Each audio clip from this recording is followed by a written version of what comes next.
Man, don't you guys just love the smell of fresh, new laundry? Just got this thing out of the washer and dryer. Oh yeah, feels so soft.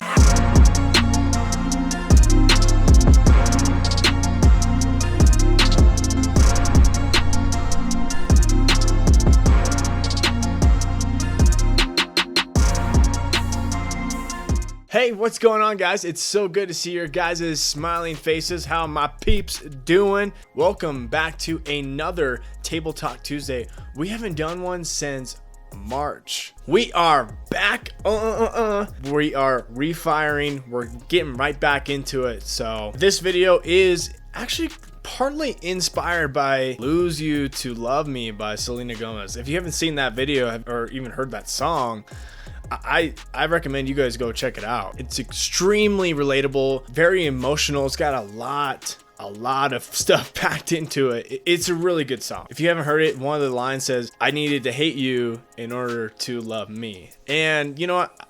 For me, I don't think I've ever needed to hate somebody to love me, to find out me, but I can definitely relate and understand about, getting out of a toxic, codependent relationship and then learning to love myself after that. You see, from a personal perspective, whenever I would, get into a relationship, I would do it to try to get something that I didn't have, so I would suck the happiness out of the relationship, out of the person, in order for me to feel whole. It wasn't until after the relationship that I learned that the happiness depends really on me and not someone else. So that is what we're going to be talking about today, guys. I'm going to give you some keys on, maybe some things that have helped me to love myself, and I want to share them with you. All right, disclaimer before we get into these keys, I just want to say I am not perfect. I am still growing in my knowing. I'm still learning every single day. But hey,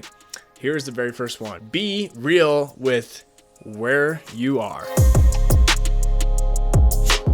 This one can be hard for me sometimes because I get so laser focused on where I am. But hey, we have to really be honest with ourselves on where we are. We have to take a step back from the situation to see the reality of where we are. Look, just be honest with yourself. If the situation that you're in, isn't the best to, the standards that it can be, then you might want to, take some time for yourself. For me, I like to work out. I like to play with my guitar. I like to even listen to some music, and then I just kind of like to sit back, analyze the situation, be like, okay, what is really going on with this, and what can I do about it? Then that leads me to my next tool. All right, number 2, know and choose to control you. All right, say this with me. No one can make me feel anything except for me. We got to know that nobody can make us feel anything.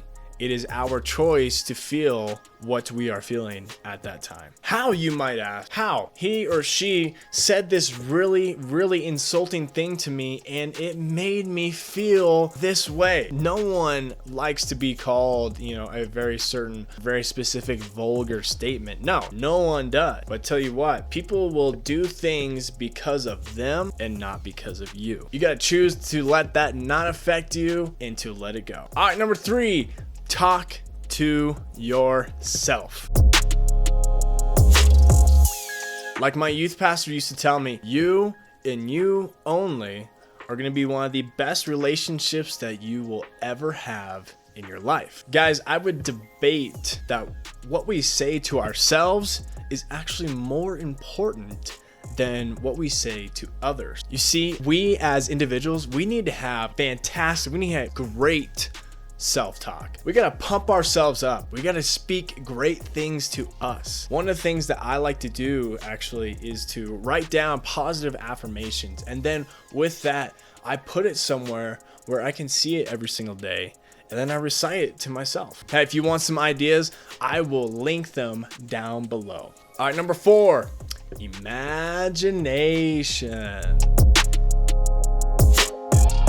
One of the keys to loving yourself is actually seeing yourself as loved. For me, when I first wake up and then before I go to sleep, I will close my eyes and I will see myself being joyful, and I will see myself actually giving love to others. When I'm imagining this, I like to listen to some instrumental music while I'm doing this. It just really helps me kind of get into the mood. All right, number 5, know where your source comes from. This is the biggest key in any of this. We got to know who we are and where we can continually get our love from. Look, you cannot give what you don't have. When we know that we are loved by God unconditionally, then we can go ahead and we can love the people that, are sometimes really hard to love, or maybe some people that have hurt you in the past. He is your source for love and for value. All right, bonus tip, here we go. Rinse and repeat. All these keys that I have taught you here, I use on a daily basis. I will constantly check where I am, and I will be real with myself. I will talk to myself. I will imagine myself loving other people and loving myself. And lastly, I will daily connect with God and receive His love from Him. Look, like I said, I'm not perfect. I mess up. I'm still learning on how to love myself every single day. Guys, it's not about the destination.